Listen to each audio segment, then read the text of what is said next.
December 25 என்ன நாள்? கண்ணை மூடிட்டு டக்குன்னு சொல்லலாம் கிறிஸ்மஸ் அப்படின்னு. இந்த கிறிஸ்மஸ் டிசம்பர் 25 மட்டும் கொண்டாடலாங்க. இன்னொரு நாளும் கொண்டாடுறாங்க.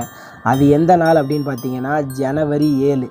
இந்த ஜனவரி 7 அன்னைக்கு கொண்டாடப்படுற கிறிஸ்மஸுக்கு பேர் என்ன தெரியுமா? கிறிஸ்மஸ் தான், ஆனால் ஆர்த்தடாக்ஸ் கிறிஸ்மஸ். இந்த கிறிஸ்மஸை ஒரு சில கண்ட்ரீஸில் மட்டும் கொண்டாடுறாங்க. அந்த கண்ட்ரீஸ்க்கு அன்னைக்கு தான் கிறிஸ்மஸ். செர்பியா, எத்தியோப்பியா இந்த மாதிரி யூரோப்பியன் கண்ட்ரிஸ் எல்லாம் இந்த கிறிஸ்மஸை கொண்டாடுறாங்க. இதுக்கு ஒரு காரணம் இருக்கும்ல, காரணம் இல்லாமல் கொண்டாட மாட்டாங்க. ஆக்சுவலாக ஒரு கேலண்டர் இருக்குது. அந்த கேலண்டரில் என்றைக்கு ஜீசஸ் பிறந்தாரோ அதுதான் கிறிஸ்மஸ். ஆனால் இங்கே 2 விதமான கேலண்டர் இருக்குது. கிரிகோரியன் கேலண்டர், ஜூலியன் கேலண்டர் அப்படின்னு சொல்லிட்டு. கிரிகோரியன் கேலண்டர் படி டிசம்பர் 25 பிறந்தது தான் கிறிஸ்மஸ் அப்படின்னு சொல்லி ஒரு தரப்பு மக்கள் சொல்கிறாங்க. இன்னொரு தரப்பு மக்கள் ஜீசஸ் பிறந்தது ஜூலியன் கேலண்டர் படி ஜனவரி 7ன்னு சொல்கிறது இன்னொரு தரப்பு மக்கள். இந்த 2 தரப்பு மக்களும் 2 விதமான கிறிஸ்மஸை 2 நாளில் கொண்டாடுறாங்க. அதுதான் டிசம்பர் 25 ஜனவரி 7.